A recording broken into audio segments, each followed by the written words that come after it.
Hey guys, PK here. We've got a new episode of Officers Academy Transfer Students, the series where we take characters from various franchises and put them into the world of Fire Emblem Three Houses. When I conceived this series, my first rule was to not have more than one character per franchise represented in this series. Well, at least until an ample amount of episodes have been released. You can see how that turned out. However, I do have my reasons.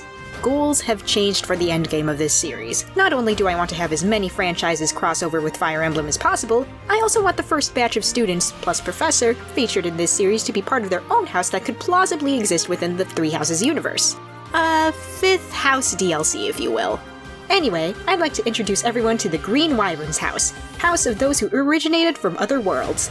Their house leader is Kyo Kusanagi. But what's a house leader without their partner? Who will be the Hubert to Kyo's Edelgard, the Dedu to his Dimitri, the Hilda to his Claude? It will be none other than Iori Yagami. 俺が怖いのか? Iori is from the King of Fighters series and first appeared in KOF 95 as Kyo's rival. Since his debut, one thing about himself has been made very clear. He absolutely hates Kyo. The guy hates him so much that he wants to straight up murder kill him. But at this point, 13 mainline games and many spin-offs later, you've gotta question whether or not he actually wants to. So why Iori? I can already hear people saying, why not Benimaru? And you know what? I completely agree. As another one of Kyo's rivals and as one of Kyo's friends, he'd also be a good choice. He'll be featured in a future episode, I assure you, but I've got my reasons for Iori. Hey, I said reasons. Plural. Anyway, considering the ending of KOF 97, it makes sense. As I mentioned in the Kyo episode, the god Orochi had to be sealed away, Kyo punches him, and with the power of the sword of Kusanagi, Orochi's out of there. And so was Iori, since he had to restrain him with his bare hands to give Kyo an opening for the final blow. And for some reason that will send Iori to Foldwin. Look man, basically the same thing happens in the light novel The King of Fantasy, aka the official Iori Yagami isekai, so that's what I'm going with. Anyway, with that, Kyo and Iori end up in Foldwin at the same time and before any of the other transfer students do. The both of them are found by Rhea and then are taken to Garrick Mach. More and more mysterious appearances happen in Floodland, so Rhea decides to create the Green Wyvern's house, takes in all of the other worlders, and appoints Kyo as the house leader. While the two of them may not like it, Kyo and Iori have to work together if they want to go back home, because in this unfamiliar world, the only thing they've got is each other.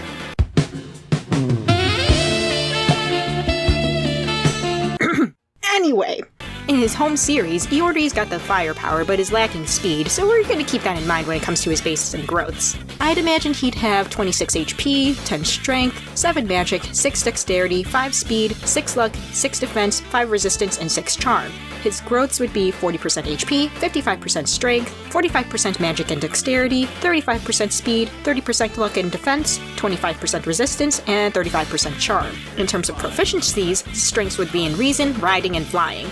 Like Kyo, he was naturally born with the power to use fire, so he would definitely have reason as a strength. Outside of the fire aspect, Iori also seems to be a well-read person. Well, at the very least, according to the mobile gacha game King of Fighters for Girls, he is familiar with philosopher Nietzsche's works. More specifically, his book Thus Spoke Zarathustra. I think that's how you pronounce that. Just put the names up on the screen. Thank you. Anyway, for his strengths in riding and flying, it seems like units that are good with animals tend to have strengths in those categories, and the inverse also seems to be true.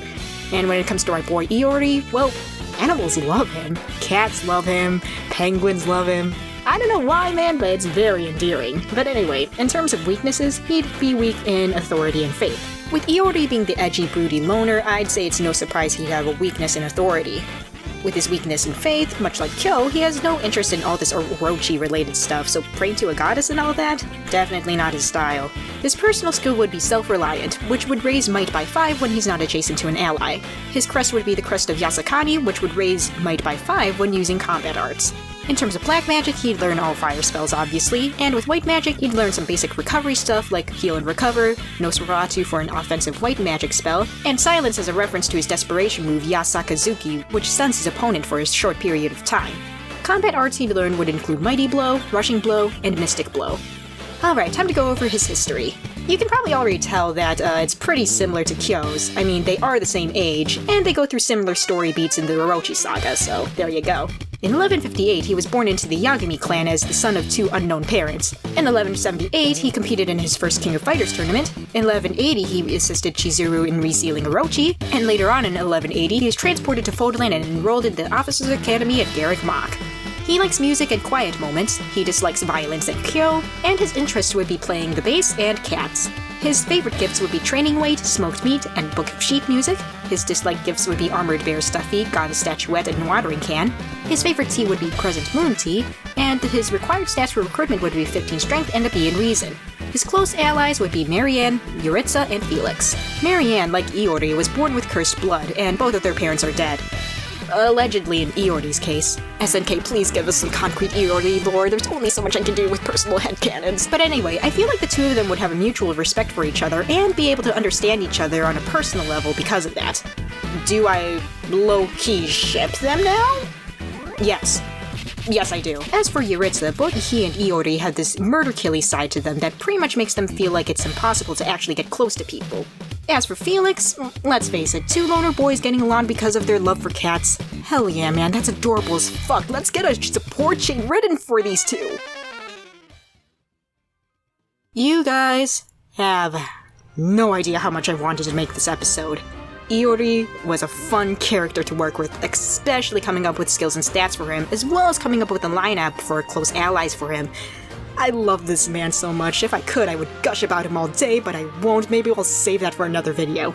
Anyway, thank you all so much for watching. Also, I forgot to mention this in the last video, but if you guys want to help me out with writing scripts, maybe help me do some research on the characters that were suggested before, hop onto my Discord server specifically for scripting this out. I couldn't have done a lot of this without the help of my friends over there, so if you guys want to help out, feel free to hop on in. Anyway, thank you guys so much for watching, and we'll see you all in the next episode, whenever that may be. Goodbye!